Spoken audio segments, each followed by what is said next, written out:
자기교수 파인만 양자역학 시간입니다. 지난 시간에 우리 챕터 7 들어갔습니다. 섹션 7.1 Atoms at Rest, Stationary States를 공부하는데 이 Stationary States에 대한 설명을 파인만이 하면서 리거러스하게 하기보다는 주의 사정이 어떤지 하는 거를 이제 먼저 설명한다고 했습니다. 나는 그런데 우리는 그 양자역학의 기본 원리를 어느 정도 조금 알고 파인만의 이야기를 듣는 것이, 이해하는 것이 더 좋겠다라고 생각이 되어서 그 섹션 7.1의 맨 앞에 소절만 읽고 그 다음에 우리가 이제 대학교에서 양자역학 시간에 배우는 양자역학의 기본 방정식, 슈레딩거 방정식, 타임 디펜던트 슈레딩거 방정식, 그것도 가장 간단한 1차원 타임 디펜던트 슈레딩거 방정식을 소개하고 그것을 어떻게 푸는지 하는 걸 지난 시간에 봤습니다. 그래서 바로 그 슈레딩거 방정식에서 스테이셔너리 스테이트를 어떻게 다루는가 하는 것까지 오늘 하고 다음 시간부터 다시 이 파인만 책을 읽기로 하겠습니다. 우리 지난 시간에 한 것이 바로 이것입니다. 1차원 타임 디펜던트 슈레딩거 방정식은 바로 이런 형태로 생겼습니다. 좌변의 첫 번째 항이 운동 에너지에 관한 항이고 두 번째 항이 포텐셜 에너지에 관한 항이고 이제 이 우변이 바로 에너지에 관한 항인데 이게 바로 시간에 대한 도함수로 되어 있습니다.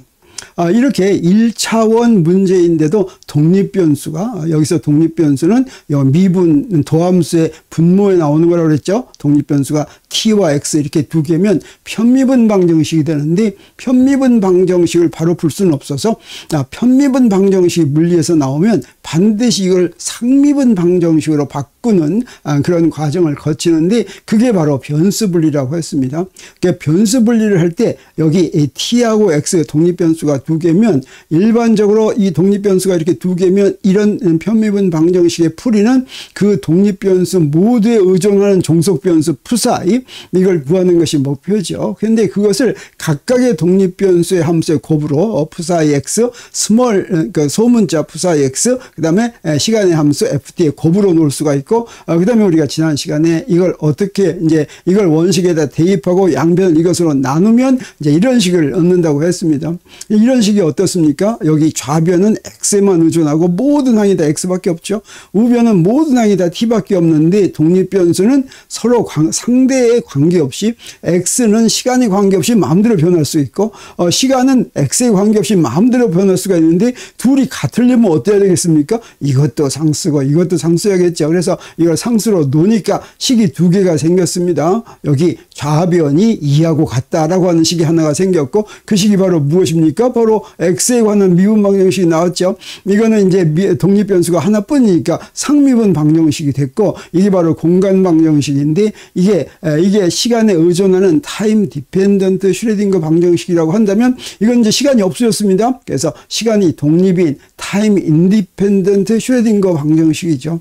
우리가 대학교에서 흔히 요것만 풉니다. 타임 인디펜던트 슈레딩거 방정식을 이제 풀면 우리가 문제를 다 푸는 거나 마찬가지인데 원래는 이거죠. 원래는. 그리고 여기 두 번째 식이 또 에너지하고 같다고 놓으면 시간에 대한 식이 이렇게 나옵니다. 이게 이제 시간 방정식이 되는데 이것도 상미분 방정식이죠. 그래서 이것을 따로 풀어서 푸사이 x와 ft를 구한 다음에 원래 시간에 의존하는 슈레딩거 방정식의 풀이에는 두 개를 곱하면 되겠죠. 그래서 이 시간 방정식을 먼저 푸는데 시간 방정식은 어떤 특징이 있다고 그랬습니까? 포텐셜 에너지가 없으니까 이건 어떤 문제나 다 똑같다고 그랬죠. 1차원 문제만 우리는 푸는데 사실은 이 시간 방정식은 3차원 문제에서도 이거 똑같습니다. 그래서 이건 적분으로 풀 수 있고 이걸 풀면 어떤 풀이가 되냐면 딱 이런 풀이가 됩니다. 익스포넨셜 마이너스 h분의 iet인데 이건 언제나 포텐셜 에너지가 시간에 독립이기만 하면 포텐셜 에너지 속에 t자가 붙어있지, 시간 t가 들어가 있지 않기만 하면 항상 시간 방식의 풀이는 이렇게 된다. 그래서 시간에 의존하는 항은 바로 요걸 그냥 곱해주면 된다고 했습니다. 그리고 이제 공간 방정식을 푸는데 이 공간 방정식의 경우에는 이제 여기에 포텐셜 에너지가 있죠. 이 포텐셜 에너지가 있다고 하는 것은 이것으로 기술하는 대상, 뭐 보통 이제 전자가 되든지 뭐 양성자가 되든지 뭐 이렇게 될 텐데 이것들은 어때요? 공간의 유한한 영역에만 존재하죠. 이런 공간의 유한한 영역에만 존재하는 그런 조건이 있으면 그게 이제 경계 조건인데, 그러면 이 식은 요 에너지가 특별한 값에서만 이제 만족할 수 있는 풀이가 이제 존재합니다. 그런 특별한 값을 뭐라고 그러냐면 에너지 고유값이라고 하고, 그 에너지 고유값 특별한 값에 대응하는 요 고유함수가 있죠. 이거를 그 에너지 고유값에 대응하는 고유함수다 이러는데, 바로 이런 쌍으로 E1일 때는 푸사 E1, E2일 때는 푸사 E2 이런 것들만 성립한다라고 하는 것입니다. 그래서 그런 것들이 여러 개 있는데 그것들마다 다 똑같은 이런 시간 독립인 슈레딩거 방정식을 이제 만족한다고 하는 것이죠. 그래서 시간 독립인 이제 슈레딩거 방식의 풀이가 여러 개가 나오는 것입니다. 그리고 여기서 EN을 구하면 그 EN도 어디에도 이용이 되냐면 여기 시간 방정식의 풀이에도 여기에도 그 EN을 여기다 집어넣어야지 되죠.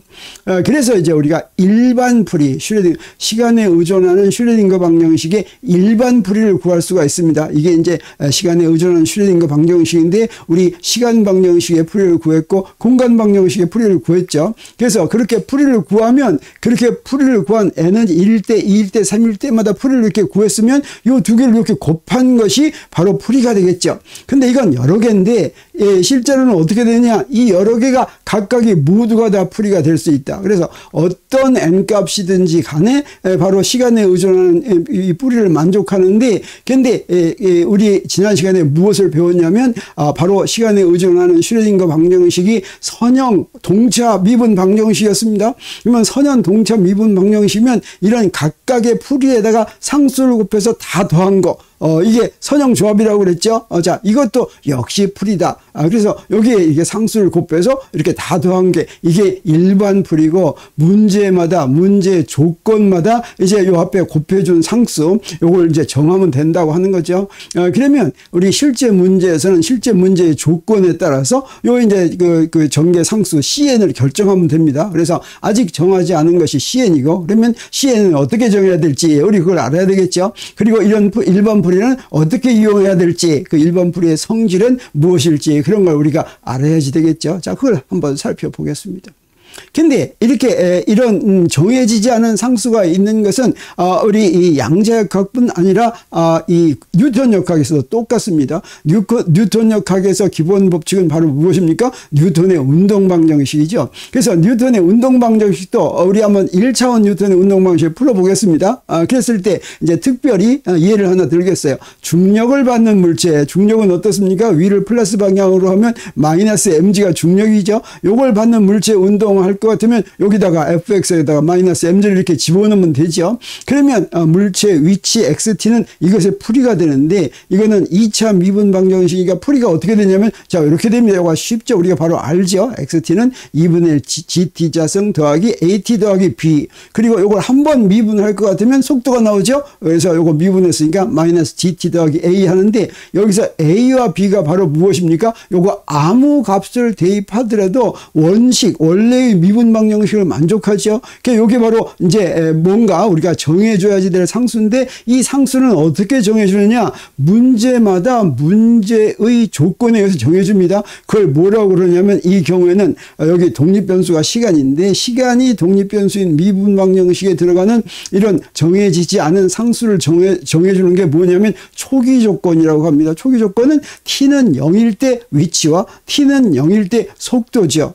그래서 이 초기 조건 t는 시간 맨 처음 시작에서의 위치와 속도를 여기다 대입할 것 같으면 이제 풀이가 어떻게 되냐면 자, 이렇게 됩니다. 그러면 이 풀이가 물체가 이 중력을 받고 움직이는 물체가 어떻게 움직이는지 하는 게 딱 하나로 결정이 되죠. 초기 조건 아직 정해주지 않을 때는 풀이가 여러 가지가 있을 수가 있는데, 초기 조건이 결정해지면 그 중에서 하나가 딱 결정해진다고 하는 것이 슈레딩거 방정식에도 똑같은 이치가 적용이 됩니다. 그래서 슈레딩거 슈레딩거 방정식에서 일반 풀이는 어떻습니까? 무수히 많은 이런 전개 상수를 갖고 있는 게 일반 풀이죠. 이랬을 때 이 일반 풀이는 무엇이 정해주냐면 초기 조건이 정해집니다. 그래서 t는 0일 때의 파동함수가 t는 0일 때의 파동함수니까 요 1차원 문제에서는 그냥 x만의 함수가 있죠. 이렇게 어떤 x만의 함수로 주어지면 이것으로 바로 이 전개상수를 다 구할 수가 있다고 하는 것이죠. 그래서 요 t는 0일 때가 바로 일반 풀이에서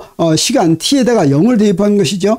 시간 t에다가 0을 대입하면 어떻게 되겠습니까? 저 우변에 t가 어디에 있냐면 여기만 있습니다. 여기만 있으니까 여기다 0 대입하면 어떻게 돼요? 요건 바로 뭐가 됩니까? 1이 되죠. 다시 말하면 초기 조건은 바로 뭐냐면 저 시간에 의존하는 요 부분이 1이 되는데 그게 바로 fx와 같다 하고 주어지는 것이죠. 그러면 이 식으로부터 바로 요 식으로부터 이 전개상수를 구할 수 있는데 이 전개상수는 어떻게 구해지느냐? 요것의 양변에다가 요 고유함수의 복소 켤레를 곱합니다. 그래가지고 모든 공간 모든 x값에 대해서 적분을 하면 됩니다. 그래서 양변에 여기에 psi n의 복소 켤레를 곱하고 전 공간에 적분한다라고 하는 건 이렇게 하는 것입니다. 그래서 여기서 요 부분만 이렇게 제외하면 어떻게 됩니까? 요 부분만 제외하면 위식하고 똑같아졌습니다. 요 식하고 똑같아졌어요. 요거만 제외하고 보면 더하기 CL psi Lx는 fx 그렇죠? 그래서 요 식을 하는데 요 식을 했을 때 우리 좌변을 적분하면 어떻게 되냐면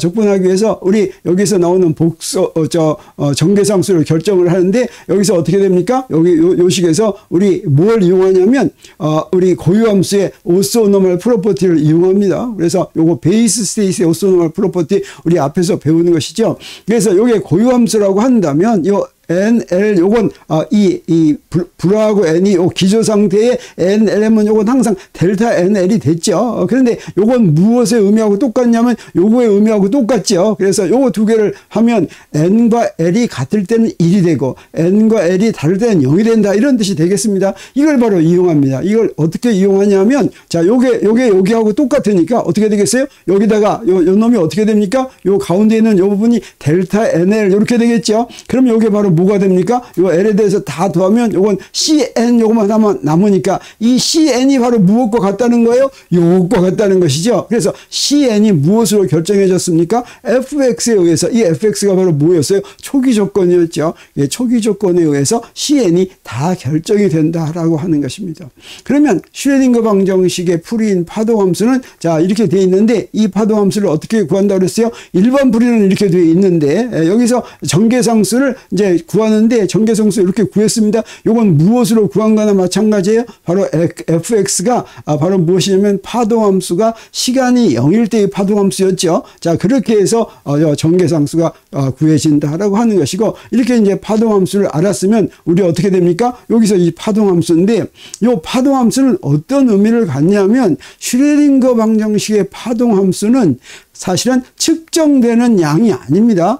단지 Vx라는 포텐셜 아래서 운동하는 질량이 m인 입자에 대한 모든 정보를 갖고 있는 게 파동함수입니다. 그래서 이 파동함수로부터 우리가 이제 뭐 이 입자에 대한 위치를 알고 싶다 그러면 위치의 기대값을 구하고 그 다음에 운동량을 알고 싶다 그러면 운동량의 기대값을 구하고 그 다음에 이제 에너지를 알고 싶다 그러면 해밀토니안의 기대값을 구하면 파동함수로부터 그 값을 다 알아낼 수가 있는 것이죠. 그래서 psi xt는 이건 직접 측정되는 양이 아니라 이 질량이 m인 그 입자 자체를 표시하는 것이 아니라 질량이 m인 입자에 대한 모든 정보를 갖고 있는 양인데 그러면 이거 우리가 실제로 측정한 것 갖고는 어떻게 연관이 되느냐?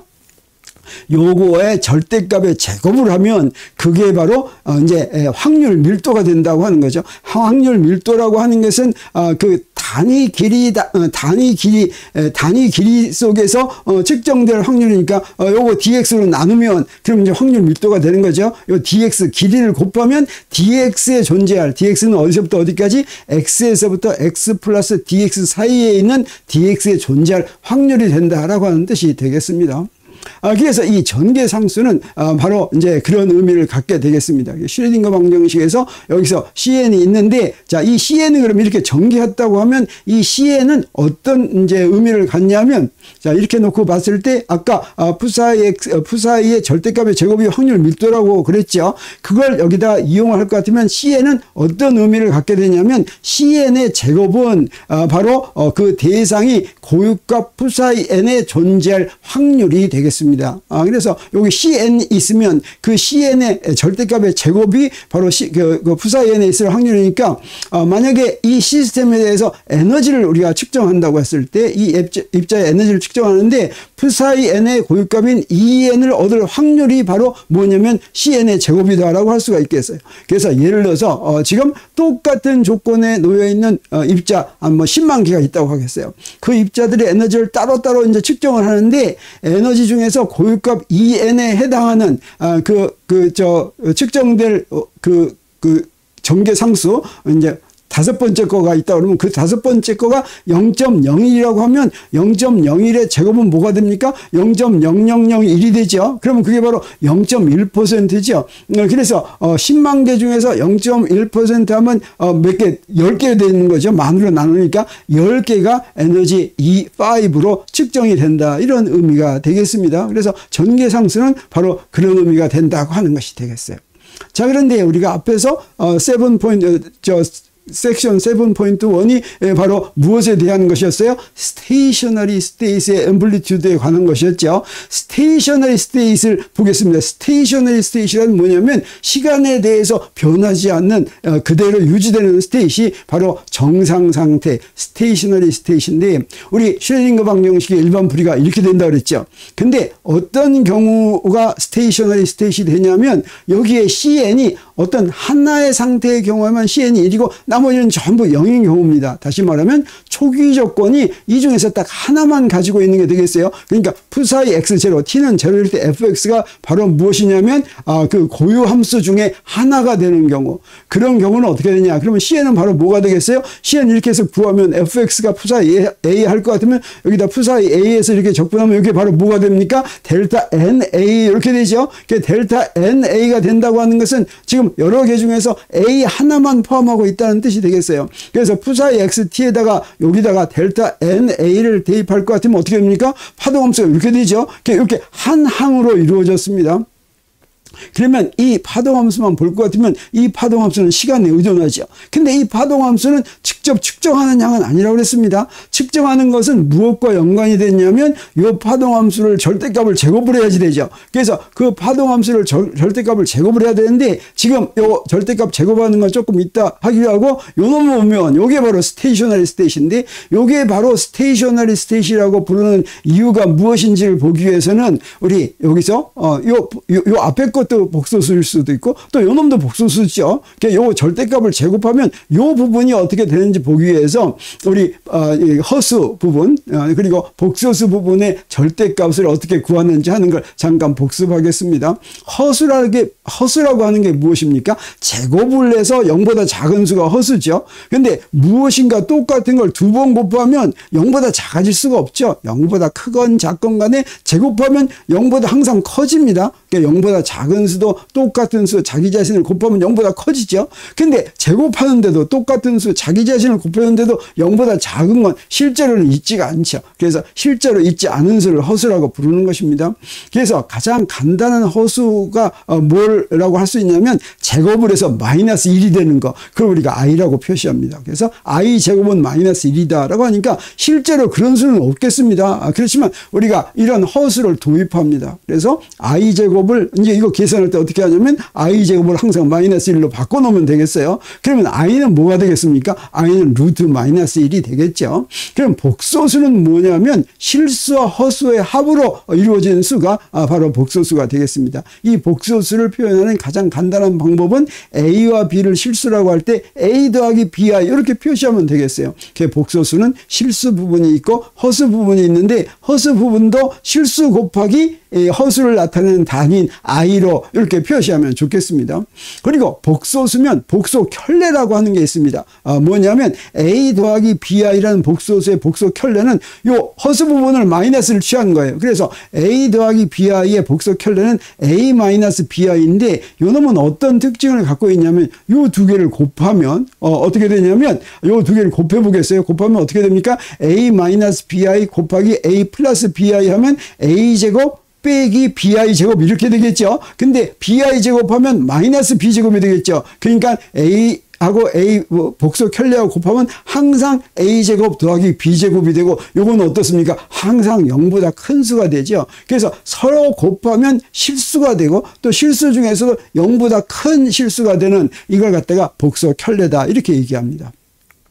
그리고 복소수의 크기는 어떤 복소수가 있다고 한다면 그 복소수의 크기는 바로 이렇게 요거 복소수와 복소수 켤레 복소수를 곱한 거를 우리 절대값의 제곱이라고 표시했으니까 절대값은 바로 뭐냐면 A제곱 더하기 B제곱해서 루트를 씌운 거 그걸 우리 복소수의 크기다 이렇게 얘기합니다.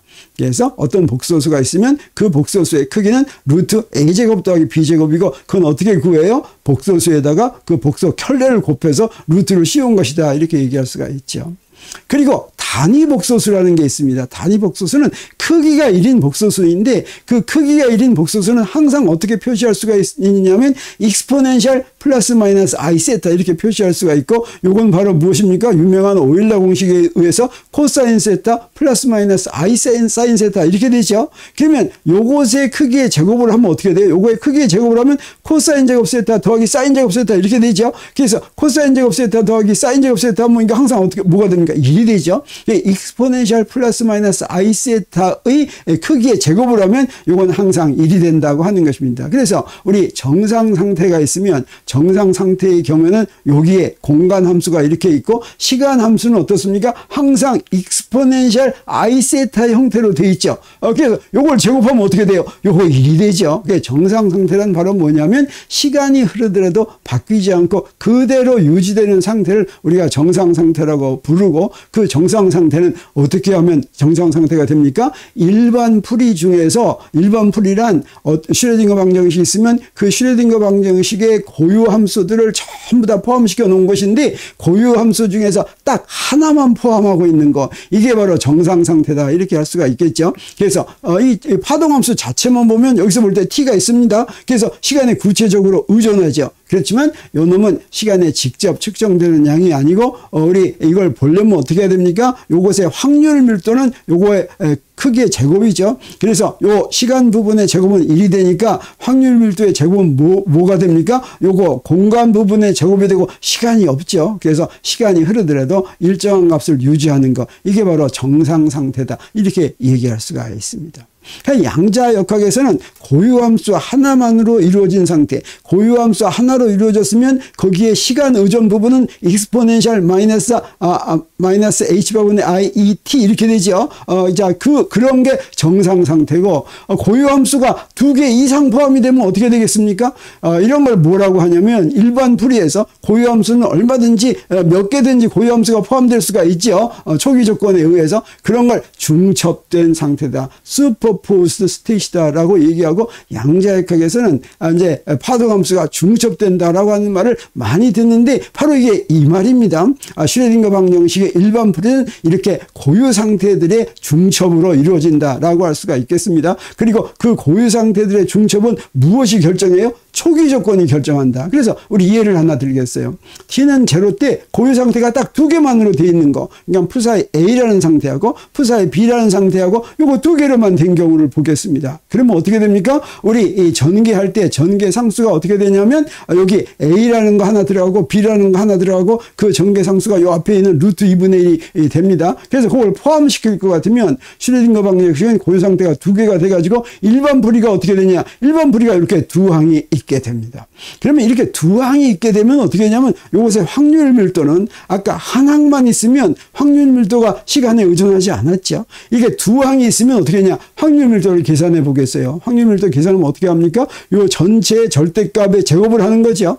전체의 절대값의 제곱을 하면 어떻게 하냐면 네 항이 나옵니다. 이렇게 네 항이 나오는데 이 네 항이 나오는 걸 잘 정리할 것 같으면 우리 허수를 없애고 여기에 실수값으로 이렇게 리얼 팟, 이미지너리 팟 이렇게 할 수가 있고 여기에 뭐가 나오냐면 H 바분의 2A 빼기 2BT가 이렇게 나오고 여기도 H 바분의 2A 마이너스 2BT 이렇게 되는데 요거가 뭐라고 생각할 수가 있냐면 진동수 오메가라고 생각할 수가 있습니다. 그래서 요거 시간이 흐를 것 같으면 바로 요 앞에 거를 각진동수로 하는 진동하는 밀도가 이걸 각진동수로 이렇게 진동하는 그런 확률 밀도를 갖게 돼서 이건 시간에 의존한다라고 얘기할 수 있겠습니다.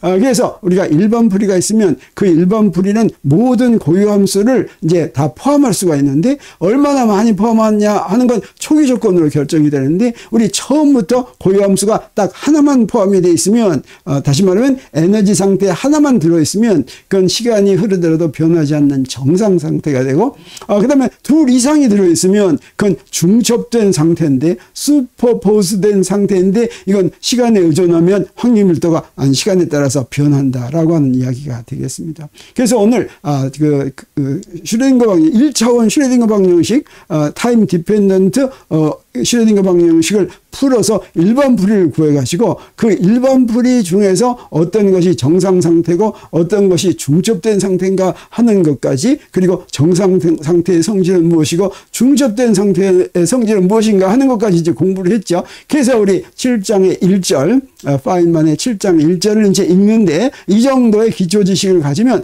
훨씬 더 잘 이해할 수 있을 것이라고 생각됩니다. 그래서 다음 시간에는 이제 파인만의 본문으로 다시 돌아가기로 하겠습니다. 오늘 강의는 여기서 마치겠습니다. 다음 시간을 기대해 주세요.